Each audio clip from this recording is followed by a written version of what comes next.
Gravar. Então, só repetindo para quem vai assistir a gravação, você que está chegando hoje, que está aqui iniciando na nossa comunidade, tem um link no descritivo do grupo da comunidade que você clica e você tem todas as gravações anteriores. Aqui hoje nós estamos indo para o capítulo 21, tá?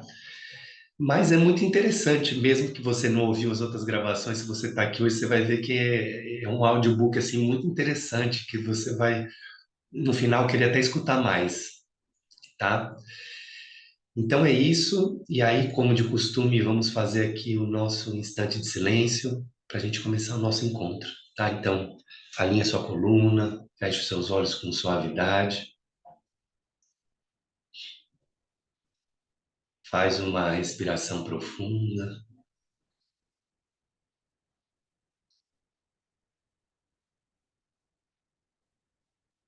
fica só alguns instantes em silêncio.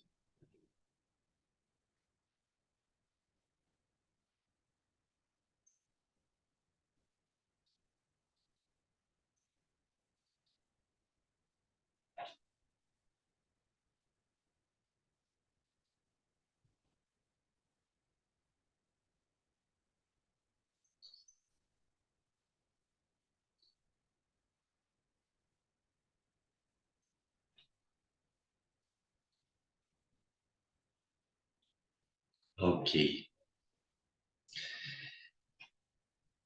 Então, vou soltar aqui o áudio, tá? E aí a gente inicia o nosso estudo de hoje.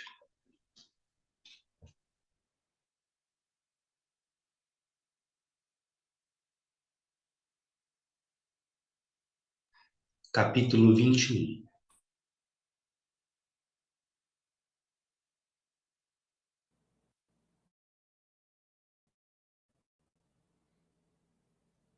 21. O chamado de um mestre vivo. Na Flórida, os verões são brutais, até mesmo na floresta. Minha casa não tinha ar-condicionado, e com uma parede sólida de vidro voltada para o oeste, não tinha exatamente um design adequado ao calor. Ainda faltavam alguns meses para as aulas na Faculdade Santa Fé recomeçarem em meados de setembro. Então, retornei ao norte da Califórnia para uma visita. Antes de voltar para casa, fiquei sabendo que Shelley, minha ex-mulher, estava morando numa espécie de centro de yoga na área de São Francisco. Consegui o número de telefone e liguei para ela. Fazia alguns anos que não havia, e fiquei fascinado por eu ter me aprofundado muito no yoga e, evidentemente, ela também. Fui até Piedmont e descobri onde Shelley morava. Foi ótimo revê-la, e meu coração estava muito aberto. Ela começou a me mostrar a linda casa que servia de centro de meditação para um pequeno número de residentes. Subimos ao andar de cima para ver a sala de meditação e de novo a vida me pegou totalmente de surpresa. Espalhadas na sala, havia fotos de um mestre de yoga que eles chamavam de Baba. Eu nunca tinha ouvido falar dele, o que fazia sentido. Eu vinha morando na floresta do centro-norte da Flórida havia alguns anos e ele morava na Índia. As fotos daquele homem santo eram hipnotizantes. Eu não conseguia tirar os olhos delas. O fluxo de energia dentro de mim se elevou até o ponto entre as sobrancelhas e uma paz tremenda tomou conta de todo o meu ser. Perguntei se poderia meditar ali por um tempo. Shelley assentiu e foi cuidar dos seus afazeres. Meditei naquela sala durante horas, com uma energia cintilante atravessando o meu corpo. Toda a sala parecia repleta de energia. Algo que eu não entendia estava acontecendo. Eu sabia apenas que estava sendo atraído para a meditação profunda sem a dificuldade normal. Fiquei na sala durante muito tempo e quando finalmente saí, era hora de me despedir de Shelley. Certamente não era a visita que eu tinha imaginado. O que havia começado como uma viagem muito pessoal, a vida tinha conseguido transformar numa experiência poderosamente espiritual. Se esse tivesse sido o único resultado da viagem, já seria fantástico. Mas era apenas o começo. Voltei para casa no início de setembro e encontrei uma pessoa que eu não conhecia hospedada na casa de Sandy. Evidentemente, Sandy tinha ido viajar e deixara uma amiga, Rama Malone, em sua casa. Rama era muito expansiva e vivaz. Era cheia de empolgação e me atraiu para seu mundo na mesma hora. Na primeira vez em que fui vê-la, ela me convidou para entrar para mostrar o que tinha feito ali. Muito entusiasmada, ela me chamou para o giral. Subi a escada de madeira rústica e quando minha cabeça chegou à abertura, o que vi quase me derrubou de volta. Toda a área estava coberta com fotos do mesmo mestre de yoga que eu tinha acabado de encontrar na casa de Shelley. Bom, eu até acredito em coincidências, mas dessa vez foram duas seguidas em lados opostos do continente. Em 1973, não havia tantas pessoas assim nos Estados Unidos que conhecessem esse homem santo da Índia. Parecia que ele estava me seguindo. Brahma, então, começou a me contar que Baba Muktananda planejava vir aos Estados Unidos na primavera do ano seguinte e que eu deveria convidá-lo para visitar Gainesville. A princípio achei que estivéssemos tendo uma conversa fantasiosa, até perceber que ela falava tremendamente a sério. Respirei fundo e tentei argumentar. Lembrei que eu morava sozinho na floresta e que tinha me esforçado muito ao longo dos anos para não atrair pessoas. Como poderia estar em condições de escrever para a Índia e convidar um respeitado mestre de yoga para uma cidadezinha no centro-norte da Flórida? Não havia como argumentar com ela. Brahma insistiu que eu escrevesse uma carta para a Índia com papel timbrado da Faculdade Comunitária de Santa Fé, convidando Baba para dar uma parada em Gainesville em seu trajeto de Atlanta para Miami. Achei que era uma ideia maluca. Minha mente ficava dizendo que de jeito nenhum Baba viria para cá. Na verdade, fiquei sem graça só de escrever a carta e mandá-la para a Índia. Mas que opção eu tinha? Podia dar ouvidos à minha mente relutante ou reconhecer que a vida me colocara em contato com esse grande yogi, me dera uma experiência profunda sentado diante da foto dele e depois pusera uma devota apaixonada na minha casa para me obrigar a convidá-lo a visitar Gainesville. No final, me entreguei e postei a carta no correio. Alguns meses depois, recebi uma resposta dizendo que alguém viria à minha casa discutir a possibilidade de uma visita a Gainesville. Quando a pessoa chegou, fiquei surpreso ao receber um rapaz vestido de modo muito profissional.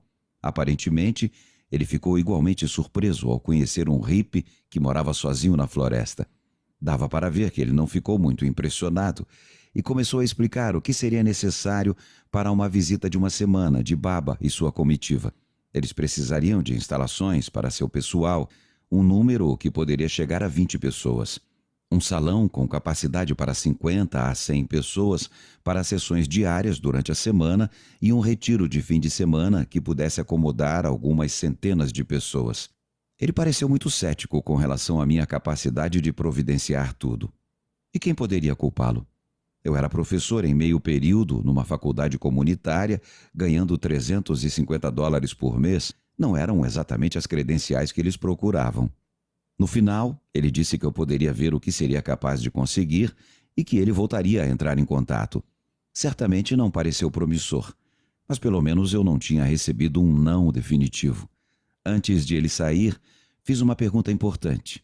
Se o grupo estava tentando fazer as pessoas se interessarem por Baba, como exatamente eles faziam a divulgação na turnê mundial? Eu não achava que um santo indiano que não falava inglês atrairia tantas pessoas. Ele só respondeu que Baba era um mestre Siddha muito poderoso e que as pessoas quereriam conhecê-lo. Não entendi o que isso significava, mas achei que descobriria mais tarde. Alguns meses se passaram e nós recebemos uma data provisória de quando Baba poderia passar por Gainesville.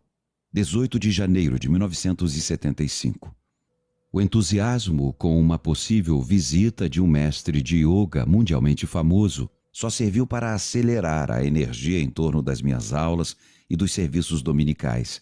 A cada semana as coisas cresciam, até que fui obrigado a construir um pequeno anexo à minha casa para comportar mais pessoas. Com a publicação do meu livro The Search for Truth, na primavera de 1974, a energia se espalhou mais ainda. Na primavera daquele ano, Rama e Sandy já tinham vindo e ido embora. E a casa extra estava vazia até uma jovem chamada Donna Wagner se mudar para lá. Donna estava terminando seu curso na faculdade quando começou a assistir às minhas aulas na Santa Fé. Apesar de ser apenas um pouco mais velha do que os outros alunos, era mais centrada e madura. Tinha um entendimento profundo do que eu estava ensinando e ia à maioria das minhas aulas e a todos os serviços dominicais.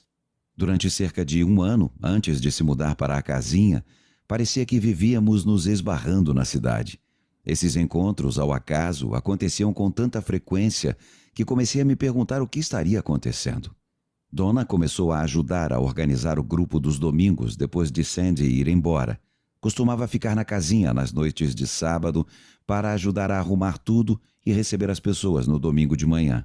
Com o tempo, ela simplesmente parou de ir para casa.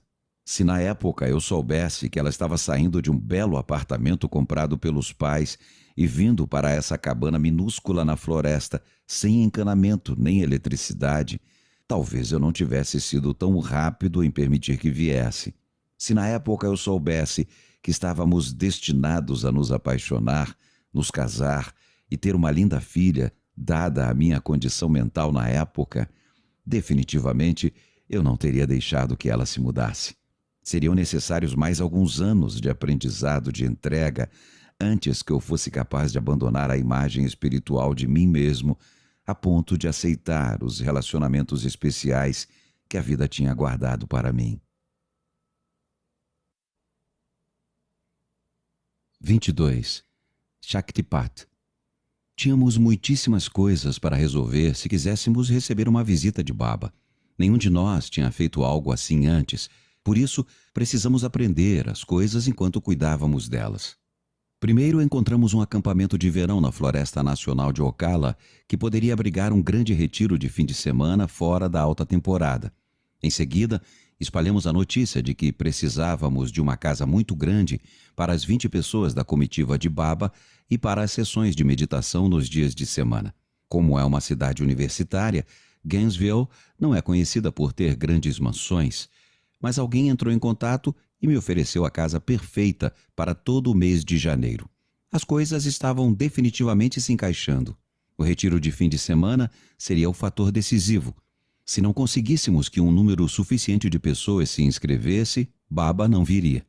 Donna e eu tivemos que dar centenas de telefonemas e enviar correspondências para todo o estado com o objetivo de atrair as pessoas.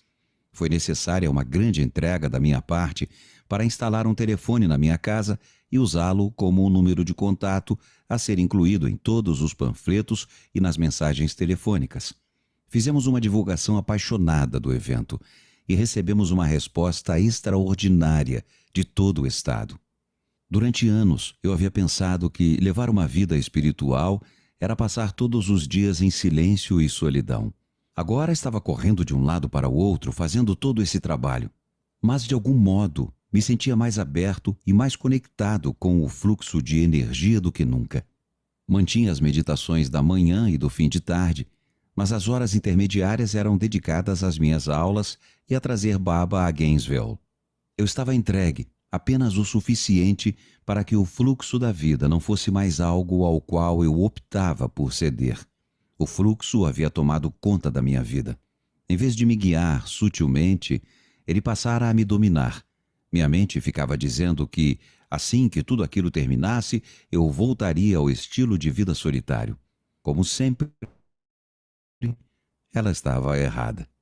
Antes de Baba vir a Gainesville, recebemos um convite para ir ao seu retiro de dezembro nos arredores de Atlanta. Eu estava ansioso para conhecê-lo. Além disso, parecia uma boa ideia saber o que esperar quando ele chegasse a Gainesville no mês seguinte. 6 pessoas se amontoaram na Kombi e viajamos todos para o norte. Quando chegamos ao local do retiro, fomos levados a um grande salão com cerca de 50 ou 60 pessoas. E assim começaram 4 dos dias mais intensos da minha vida. Lembro-me da primeira sessão de meditação com Baba.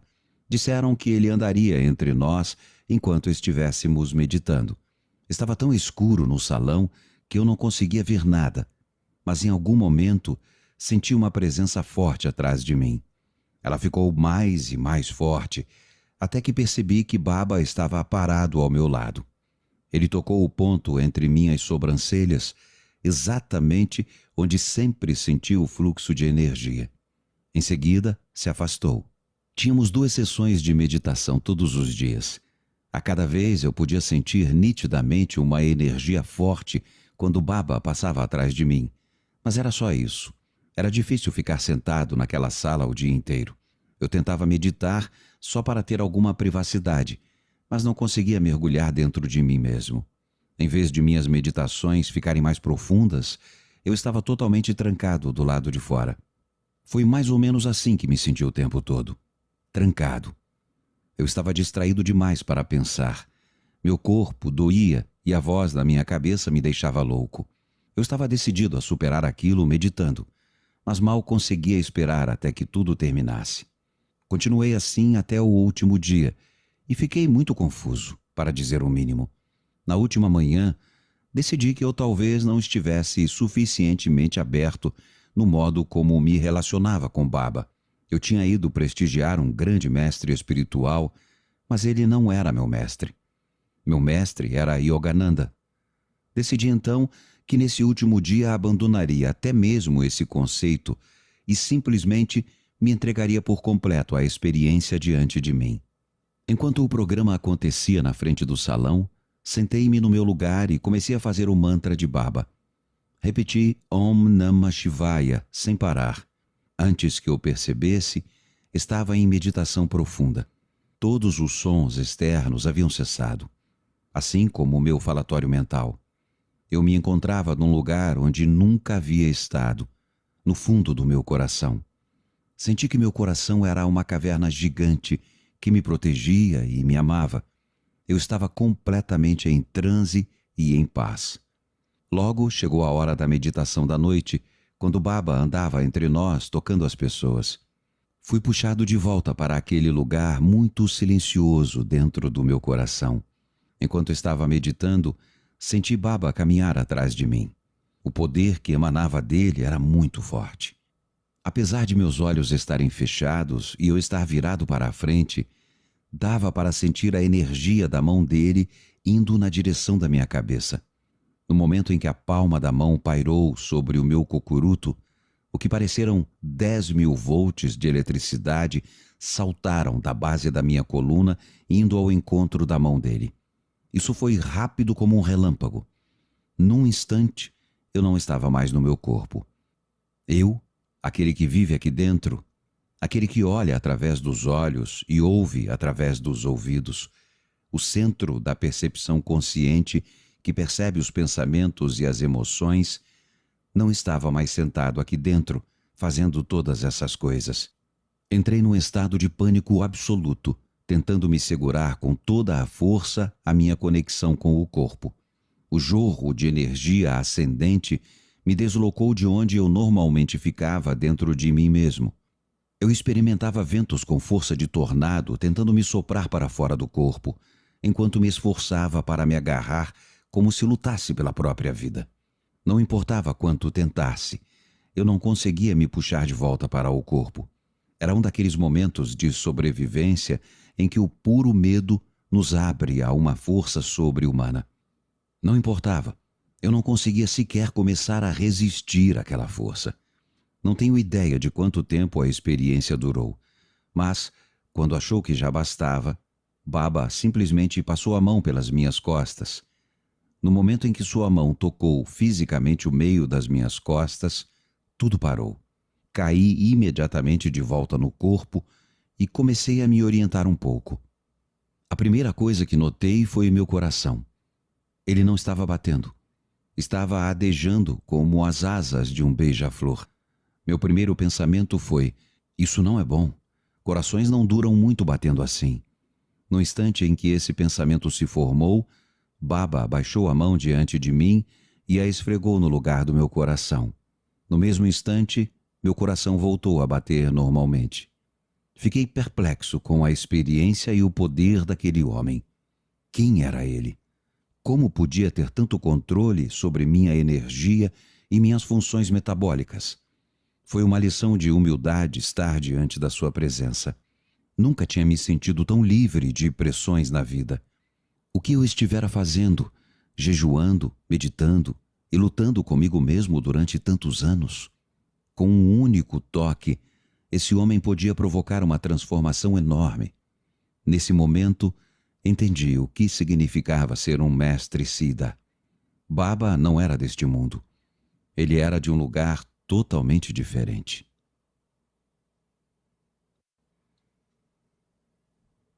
(23) Gainesville recebe um guru. Fomos convidados a acompanhar o grupo de Baba de volta para o lugar onde eles estavam hospedados em Atlanta.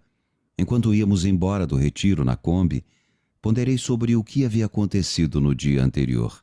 Uma das pessoas na equipe de Baba me disse que aquela experiência se chamava Shaktipat, uma bênção especial de um mestre Siddha, em que uma energia espiritual muito poderosa é despertada dentro da pessoa. Quando chegamos à mansão onde Baba estava hospedado em Atlanta, seu pessoal simplesmente presumiu que agora eu consideraria Baba meu mestre. Disseram que era comum ser atraído para um mestre vivo. Mas o que eu sabia?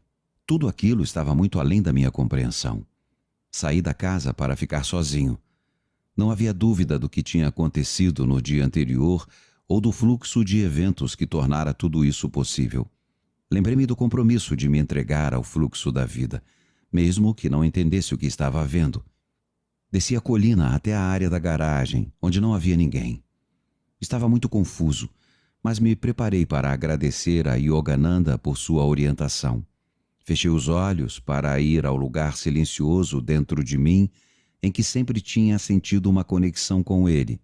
Por dentro, olhei para o alto, como se para agradecer, e de repente todo o espaço acima de mim se abriu numa vastidão sem limites.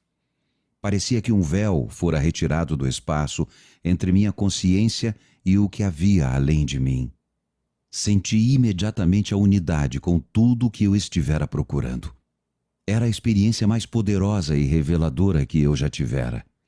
Durou apenas alguns instantes, mas voltei com um eco do meu ser dizendo: exatamente a quem você acha que está dizendo adeus? Senti a presença de Yogananda ao meu redor e me permeando de dentro para fora. Desse momento em diante, nunca mais questionei minha conexão com ele. Quando me reuni a dona e meus amigos na casa principal, eles estavam fazendo os preparativos para voltar. Enquanto retornávamos a Gainesville, todos estávamos inspirados com a ideia de receber Baba dali a alguns dias. Quando o guru finalmente chegou, mal pude acreditar no tanto de atenção que ele atraía. Todo lugar aonde íamos ficava lotado com pessoas em pé. E apesar de Baba não ser um homem jovem, quando passou por Gainesville, ele dava palestras dia e noite, onde quer que as pessoas convidassem. Na época, eu estava fazendo meu trabalho na prisão e sua equipe me disse que ele com certeza gostaria de visitar a penitenciária. Nós providenciamos tudo e numa tarde o acompanhamos até o presídio de segurança máxima. Os detentos o adoraram. Quando saiu, Baba instruiu seu pessoal a continuar a visitar prisões. Até hoje eles atribuem todo o seu trabalho mundial em presídios à visita de Baba à Union Correctional Institution nos arredores de Gainesville. O retiro de fim de semana acabou sendo o maior de todos até aquele ponto da turnê mundial de Baba. Fui até o acampamento alguns dias antes para ver se o pessoal precisava de alguma coisa. Enquanto estava lá, notei um dormitório que tinha uma placa de VIP na porta da frente. Aparentemente eram cômodos privativos destinados a hóspedes especiais. Um dos nomes colocados numa porta atraiu minha atenção. O. Friedland. O nome de solteira de Shelley era Friedland e o nome do seu irmão era Ronnie. Minha mente disse: de jeito nenhum. E eu simplesmente continuei andando.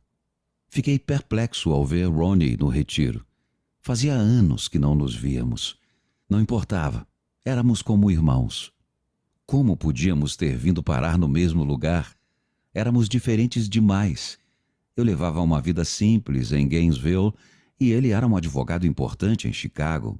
Eu me orgulhava por não ter pertences, enquanto ele tinha uma Ferrari, uma moto Harley Davidson e um jatinho particular. Ronnie morava numa das coberturas do famoso Twin Towers Marina e decorava as paredes circulares de sua sala de estar com imagens de Napoleão. O que estaria fazendo aqui, nesse retiro espiritual, com um homem santo da Índia? Shelley tinha apresentado Ronnie a Baba e aparentemente fora amor à primeira vista. Passei muito tempo com Ronnie no retiro e ele até me convidou a acompanhá-lo quando levasse Baba e algumas pessoas da comitiva à Disney World. Era óbvio que ele tinha uma relação muito especial com Baba e alguns meses depois descobri quão especial era quando recebi minha primeira correspondência da nova organização que Baba fundara nos Estados Unidos. Era assinada pelo primeiro presidente da fundação, Ron Friedland. Meus pensamentos voltaram àquele primeiro despertar, sentado com Ronnie no sofá, anos antes. Minha vida tinha mudado completamente. E, pelo jeito, a dele também.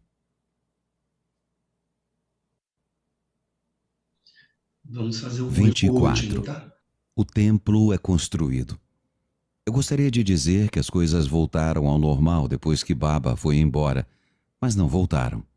Na verdade, só depois de ele partir comecei a enxergar o verdadeiro efeito que conhecê-lo havia provocado na minha vida. Baba foi como um vento que soprou na cidade e mudou para sempre a direção da minha vida, levando-a da solidão para o serviço. E foi bom, porque a comunidade espiritual de Gainesville estava revigorada. De 40 a 50 pessoas vinham à minha casa para os serviços dominicais, metade das quais precisava ficar sentada do lado de fora nos decks.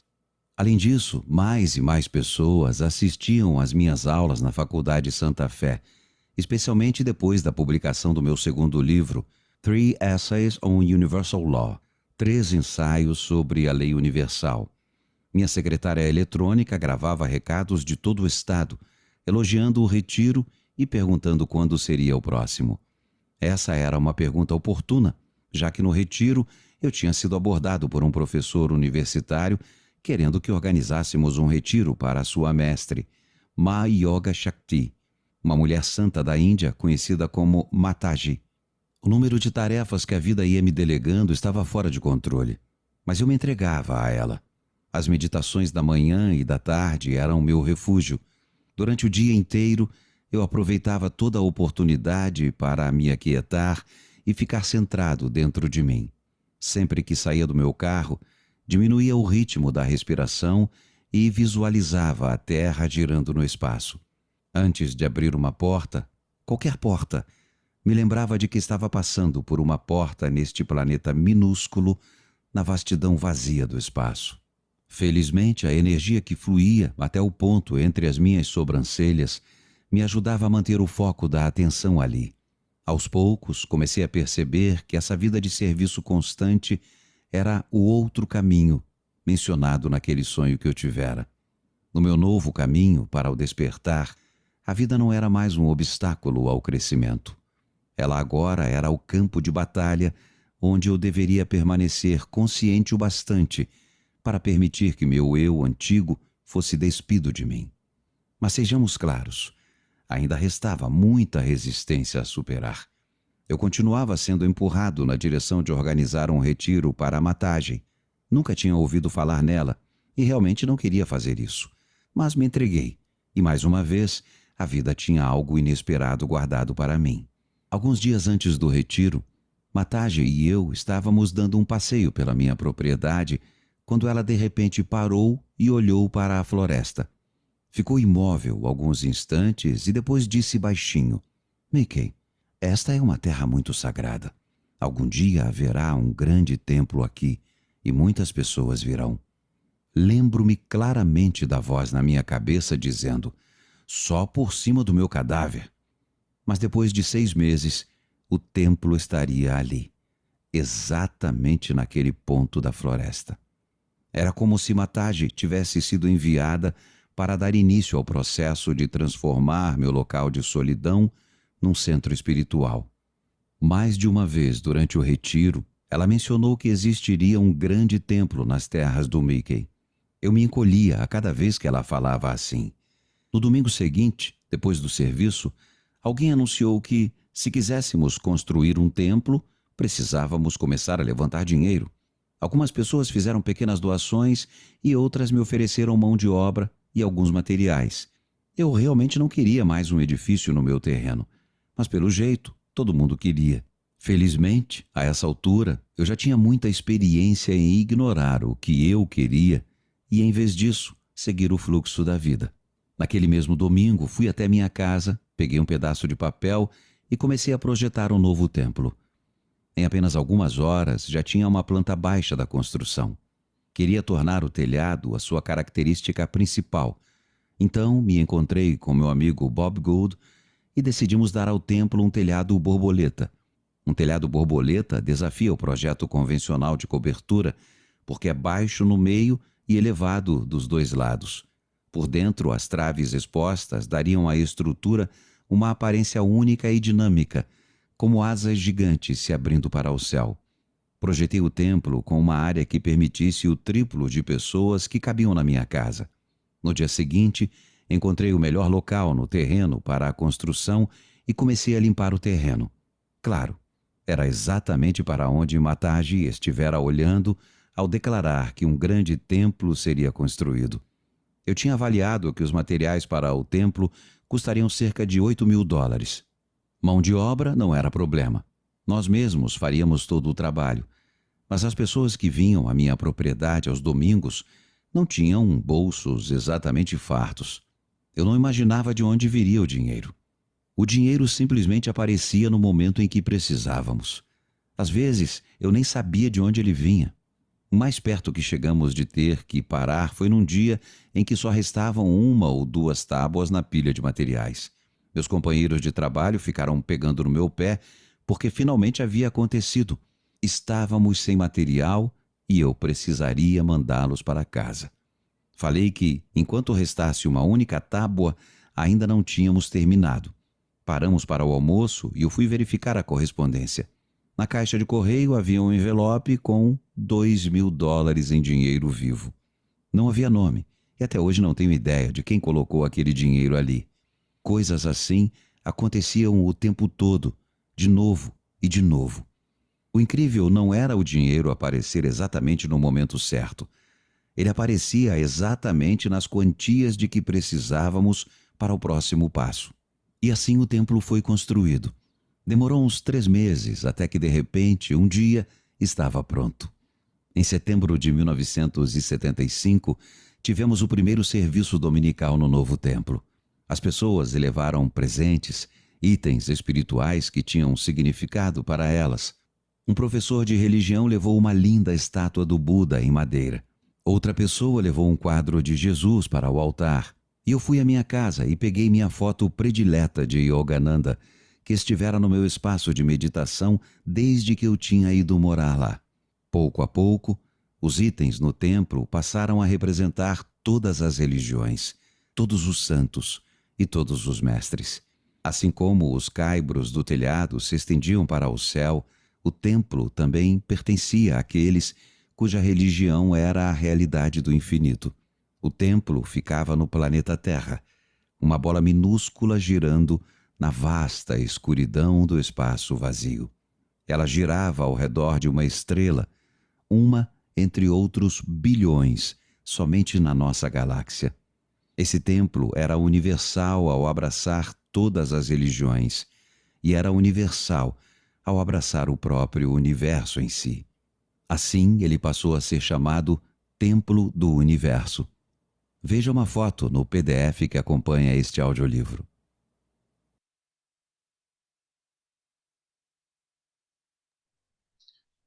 Ok, pessoal. Tô um pouquinho rouco hoje aqui, mas acho que tá dando para me ouvir, né? Então, só para quem não ouviu, as gravações dos encontros anteriores, elas estão no descritivo do grupo de WhatsApp da comunidade. Se você quiser se atualizar, então na segunda que vem, às 8h30 da manhã, a gente vai seguir aqui a partir do próximo capítulo. E a ideia é essa, a ideia é a gente se reunir no começo da semana, escutar um áudio inspirador, uma história inspiradora, para a gente poder firmar aí nos nossos afazeres, né? Segunda-feira, aí tem terça, tem quarta, tem quinta, tem sexta. Então a gente se reúne aqui para ganhar força É mais nesse sentido do que qualquer outra coisa. Aí cada um vai aí absorvendo seus aprendizados, as suas, vai recebendo aquilo que precisa, né? A gente procura não falar muito aqui, só escutar mesmo, mas como vocês estão chegando hoje, eu estou aqui me arriscando a falar um pouco mais. E eu queria dizer assim que vocês são muito bem-vindas, muito bem-vindos, né? A casa de vocês, que a gente possa aqui se fortalecer juntos, tá? Nessa comunidade, ok? Acho que é isso. Então vamos fazer um instante de silêncio para a gente poder terminar hoje. E aí lembre, segunda-feira que vem estamos aqui de novo, tá? E só para vocês saberem, hoje à noite a gente também vai começar aquela jornada da liderança regenerativa, que é para a gente poder colocar um pouco em prática o que a gente recebeu do Dasha Karmaura na Masterclass. É uma forma também de a gente trazer para o prático, porque tudo é muito bonito, né? A gente escuta coisas bonitas, mas se a gente não praticar, não adianta muitas coisas, né? Então a gente vai tentar aqui fazer de uma forma que a gente aterrize um pouco desses ensinamentos na nossa vida prática, nos nossos hábitos. Então hoje das 6h30 às 7h30 iniciamos essa jornada, tá? Todos são bem-vindas, todos são bem-vindos também. E é gratuito também, tá? Então, fica à vontade, se vocês quiserem vir, a gente vai enviar o link lá no grupo da comunidade, ok? Então é isso, vamos fazer um instante de silêncio para a gente finalizar hoje?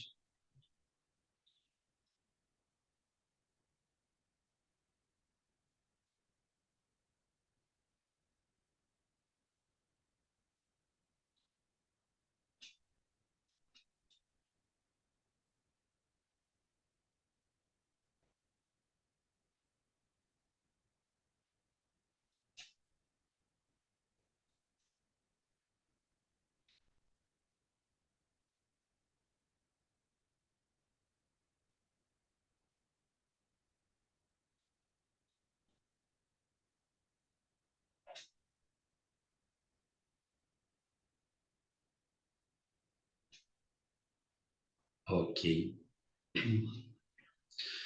É só mais algo que eu acho importante, a jornada da liderança regenerativa ela vai ser um pouco diferente aqui do estudo de livro, né? Que a gente solta um áudio e a gente não interage muito, a gente está interagindo um pouco aqui agora, mas ela vai trazer assim conversas, nós vamos sugerir reflexões, tá? Então vai ser uma troca, vai ser algo mais assim, mais uma troca mesmo, tá bom? Então um abraço para vocês, fiquem bem, viu? Boa semana, amor aí, beijos.